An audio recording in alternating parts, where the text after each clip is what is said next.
పుస్తక ప్రియులకి శుభవార్త. ఈ రోజు నుంచి విజయవాడ బుక్ ఫెస్టివల్ ప్రారంభం కాబోతుంది. ఎప్పుడు స్వరాజ్య మైదానం జరిగే బుక్ ఫెస్టివల్ ఈసారి మాత్రం విజయవాడలోని ఇందిరాగాంధీ స్టేడియంలో జరగబోతుంది. దానికి సంబంధించిన ఏర్పాట్లన్నీ కూడా ఇప్పటికే పూర్తయ్యాయి.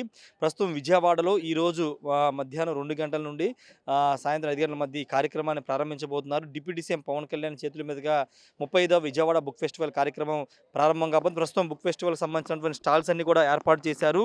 అంటే గతం కంటే ఎక్కువ సంఖ్యలో ఈసారి స్టాల్స్ కూడా ఏర్పాటు చేయడం జరిగింది. గతంలో 170 స్టాల్స్ పెడితే ఈసారి దాదాపు 260-270 స్టాల్స్ వరకు పెట్టినట్టు నిర్వాహకులైతే చెబుతూ ఉన్నారు. గత 5 సంవత్సరాలు కొంత డల్‌గా కనిపించినప్పటికీ ఈ ఏడాది నుంచి కొంత ఈ బుక్ ఫెస్టివల్‌కి సంబంధించినటువంటి అంశంలో కొంత మార్పు కనబడుతుందనేది నిర్వాహకులు చెప్తున్నారు. చూడొచ్చు అనేక రచయితలు రచించినటువంటి పుస్తకాలతో పాటు ఇతర భాషల్లో రచించినటువంటి ఆంగ్ల పుస్తకాలు గానీ, ఇతర పుస్తకాలని కూడా తర్జుమా చేసి అనువాదం చేసినటువంటి పుస్తకాలన్నీ కూడా ఇక్కడ ఉంటాయి. ఇక్కడ ముఖ్యంగా బుక్ ఫెస్టివల్‌కి ఒక చరిత్ర ఉంది. 35 సంవత్సరాలుగా విజయవాడ బుక్ ఫెస్టివల్‌ని నిర్వహిస్తున్నారు. భారతదేశంలోనే అతిపెద్ద అంటే దీనికి ఉన్నటువంటి ప్రతిష్టకు సంబంధించి కానీ దీనికి సంబంధించినటువంటి ఇంపార్టెన్స్ అనేది చాలా ఎక్కువ. ఇక్కడ మనకు కనబడుతున్న బుక్స్ అన్నీ కూడా చాలా చాలా రకాల బుక్స్ ఇక్కడ అందుబాటులో ఉంటాయి. ఈ 35వ విజయవాడ బుక్ ఫెస్టివల్ అనేది గత 35 సంవత్సరాలుగా కండక్ట్ చేస్తున్నారు. ఇక్కడ మనకు ఒక్కసారి ఇక్కడ బుక్స్ చూస్తే కనుక రణధీర సీతక్ అంటే తెలంగాణ మంత్రి రణధీర సీతక్‌కి సంబంధించిన బుక్స్ కూడా ఇక్కడ అందుబాటులో ఉన్నాయి. వాటితో పాటు ఇక్కడ ఎన్టీఆర్ తెలుగు సినిమా సాహిత్యం, కథా కథనం, శిల్పం డాక్టర్ పరుచూరి గోపాలకృష్ణ గారు అందరికీ సుపరిచితులే. ప్రముఖ రచయిత. ఆయన రచించినటువంటి తెలుగు సినిమా సాహిత్యం, కథా కథనం అంటే సినిమా రంగాలకు వెళ్ళాలనుకున్న వాళ్ళు ఇలాంటి పుస్తకాలు చదవడం ద్వారా వాళ్ళకి ఖచ్చితంగా ఒక నాలెడ్జ్ అనేది వస్తుంది. ఇటువైపున చూస్తే కనుక నా దైవం ఎన్టీఆర్ అంటూ పరుచూరి గోపాలకృష్ణ రచించినటువంటి పుస్తకాలను, మళ్ళీ 11th అవర్ అంటూ ఆయన రచించిన పుస్తకాలు, చిట్టి కథలంటూ సంపుటి చోడ సాంబశివరావు గారు ఇలా రచించినటువంటి పుస్తకాలు, వంశీ మా పసలపూడి కథల కమామిషు అను ఒక పుస్తకాన్ని ఇక్కడ చూడొచ్చు. ఇవన్నీ కూడా పుస్తకాలు. ఇక్కడ మెగాస్టార్ చిరంజీవికి సంబంధించినటువంటి బుక్ కూడా ఇక్కడ బుక్ స్టాల్ మనకు కనపడుతుంది. మెగాస్టార్ ది లెజెండ్ అంటూ ఒక బుక్స్‌ని కూడా ఇక్కడ ప్రదర్శించారు. ఏ రంగానికి సంబంధించి సినిమా రంగం, సాహిత్యం అన్ని రంగాలకు సంబంధించినటువంటి బుక్స్ ఇక్కడ చిన్నపిల్లలకు సంబంధించి కానీ, చందమామ కథలకు సంబంధించి అన్ని పుస్తకాలు ఇక్కడ అందుబాటులో ఉంటాయి. ఇంతకుముందు ఒక మాట చెప్పుకున్నాము. మామూలుగా మిస్టర్ ఎక్స్ అంటూ ఒక టెంపోరావ్ అంటూ ఇలా బుక్స్ మనకు ఇవన్నీ కూడా పుస్తకాలన్నీ ఇక్కడ అందుబాటులో అయితే ప్రస్తుతం ఉన్నాయని చెప్పాలి. ఈ రోజు నుంచి జనవరి 12వ తేదీ వరకు విజయవాడ బుక్ ఫెస్టివల్ అయితే నిర్వహించబోతూ ఉన్నారు. మధ్యాహ్నం 2 గంటల నుంచి రాత్రి 10 గంటల వరకు ఈ బుక్ ఫెస్టివల్ అయితే ఉండబోతుంది. విజయవాడతో పాటు చుట్టుపక్కల ప్రాంత ప్రజలు ఈ అవకాశాన్ని సద్వినియోగం చేసుకోవాలని చెప్తున్నారు నిర్వాహకులు. ఎందుకంటే బుక్ ఫెస్టివల్ అనేది పెద్దగా ప్రాచుర్యం కల్పించాల్సిన అవసరం లేదు. విజయవాడ బుక్ ఫెస్టివల్‌కి ఎంతో చరిత్ర ఉంది. ఆ చరిత్ర అంటే ప్రతి సంవత్సరం కూడా ఎంతోమంది ఇక్కడ వచ్చి ఇవన్నీ కూడా బుక్‌లో స్టాల్స్‌లో వచ్చి వాళ్ళకి నచ్చిన పుస్తకాలు కొనుక్కుని వెళ్తుంటారు. చూడొచ్చు. భయమెరుగని ధీరుడు భగత్ సింగ్ కోడూరి శ్రీరామమూర్తి రచించినటువంటి ఇది బుక్ కానీ, జర్మన్ నాజీ నియంత అడాల్ఫ్ హిట్లర్ అంటూ స్వర్ణగా రచించినటువంటి ఇలా రచయితల పేర్లు అన్నీ కూడా ఇక్కడ మనకి కనబడతాయి.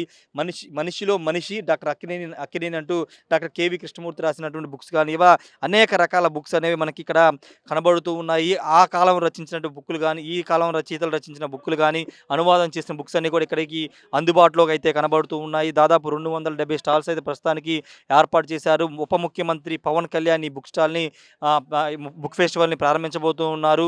పవన్ కళ్యాణ్ కూడా స్వయంగా మనకు తెలుసు. ఆయన కూడా పుస్తకాలంటే చాలా ఇష్టం. సాహిత్యం అన్నా చాలా ఇష్టం. దానిలో భాగంగానే ఇక్కడ నిర్వాహకులు పవన్ కళ్యాణ్ అప్రోచ్ అయిన తర్వాత ఆయన చాలా ఆనందం వ్యక్తం చేసి ఈ బుక్ ఫెస్టివల్‌ని ప్రారంభించడానికి రాబోతున్నారు. అంతేకాదు దాదాపు గంట, 2 గంటల పాటు ఇక్కడ స్పెండ్ చేస్తారని కూడా తెలుస్తుంది. ఈ బుక్స్ అన్నీ ఆయన పరిశీలిస్తారని కూడా తెలుస్తున్నటువంటి సిచ్యువేషన్. జనరల్‌గా ఇప్పుడున్న టెక్నాలజీ కారణంలో, ఇప్పుడున్న వాట్సాప్ యుగంలో పుస్తకాలను ఎవరు చదువుతారు, పుస్తకాల పట్ల ఆసక్తి ఎవరు చూపుతారని ఒక అపోహ ఉంది. అలాంటి అపోహను పటాపంచలు చేస్తూ మొన్న హైదరాబాద్లో జరిగినటువంటి హైదరాబాద్ బుక్ ఫెస్టివల్లో చాలా మంచి రెస్పాన్స్ రావడం కానీ, రచయితలు కానీ, సాహితీ ప్రియులు కానీ, సాహిత్యవేత్తలు వీళ్ళంతా కూడా చాలా ఎక్కువ సంఖ్యలో పాల్గొని సక్సెస్ చేశారు. ఈ నేపథ్యంలో విజయవాడలో ఈరోజు జరగబోతున్న విజయవాడ బుక్ ఫెస్టివల్ కూడా అంతే రెస్పాన్స్ వస్తుందని చెప్తున్నారు. పిల్లలకి పుస్తకాలు చదివించడం ద్వారా ఒక మంచి స్నేహితుడు ఎక్కడో ఉండడో, పుస్తకం అనే ఒక మంచి స్నేహితుడు వాళ్ళకి దొరికితే కనుక వాళ్ళు మంచి భవిష్యత్తు వాళ్ళకి లభిస్తుందని చాలామంది చెబుతూ ఉంటారు. అందులో భాగంగానే పుస్తకం అనేది ప్రతి ఒక్కరు చదవాలి.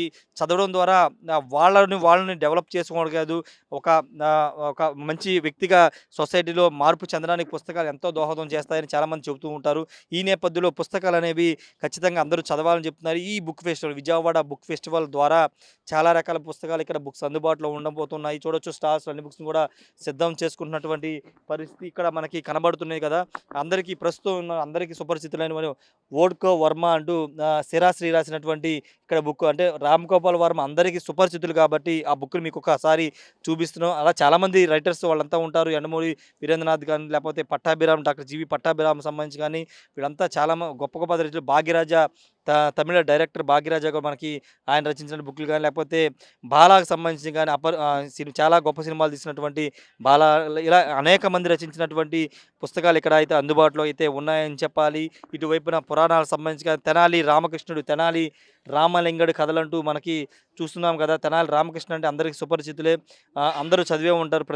ప్రతి విద్యార్థి కూడా వాళ్ళ విద్యార్థి జీవితం చదువుకుంటారు. అలాంటి సంపూర్ణ రామాయణం గాని ఇవన్నీ ఉన్నాయి. ఇక్కడ చాణక్య నీతి సూత్రాలు అంటే ఇలా అనేక రకాల బుక్స్, ఆరోగ్య రంగానికి సంబంధించినటువంటి అమ్మమ్మ ఆయుర్వేద చిట్కాలంటూ ఇలా రకరకాల బుక్స్ అనేవి ప్రస్తుతం మనకి అందుబాటులో ఇక్కడ ఉన్నాయని చెప్పాలి. ఖచ్చితంగా ప్రతి ఒక్కరు ఈ బుక్ స్టాల్ సందర్శించి వాళ్ళకి నచ్చిన పుస్తకాన్ని కొనడమో, లేకపోతే బుక్ స్టాల్ సందర్శించి బుక్‌ని చదవడమో చేస్తే బాగుంటుందని అభిప్రాయం వ్యక్తమవుతుంది. ఎంతో చరిత్ర కలిగినటువంటి ఈ 35వ విజయవాడ బుక్ ఫెస్టివల్‌కి సంబంధించినటువంటి ఇక్కడ కండక్ట్ చేస్తున్నారు. ప్రతి సంవత్సరం స్వరాజ్ మైదానంలో కండక్ట్ చేసేవాళ్ళు. కానీ గత ప్రభుత్వం అక్కడ అంబేద్కర్ స్టాచ్యూని కండక్ట్ చేయడం వల్ల ఇప్పుడు విజయవాడ ఇందిరాగాంధీ స్టేడియంలో అయితే కండక్ట్ చేస్తున్నారు. ఏది ఏమన్నప్పటికీ నిజంగా అంటే చాలామంది తల్లిదండ్రులు పిల్లలకి పుస్తకం అలవాటు చేస్తే కనుక వాళ్ళ భవిష్యత్తుని సగం సక్సెస్ చేసిన వాళ్ళు అవుతారనేది చాలామంది చెప్తున్నమాట. కాబట్టి వాట్సాప్ యుగంలో వాట్సాప్ అనేది, టెక్నాలజీ అనేది ఖచ్చితంగా కావాలి. దాంతోపాటు పుస్తక పఠనం అనేది చాలా ఇంపార్టెంట్ కాబట్టి ఆ దిశగా తల్లిదండ్రులు పిల్లల్ని, విద్యార్థులను ప్రోత్సహిస్తే కనుక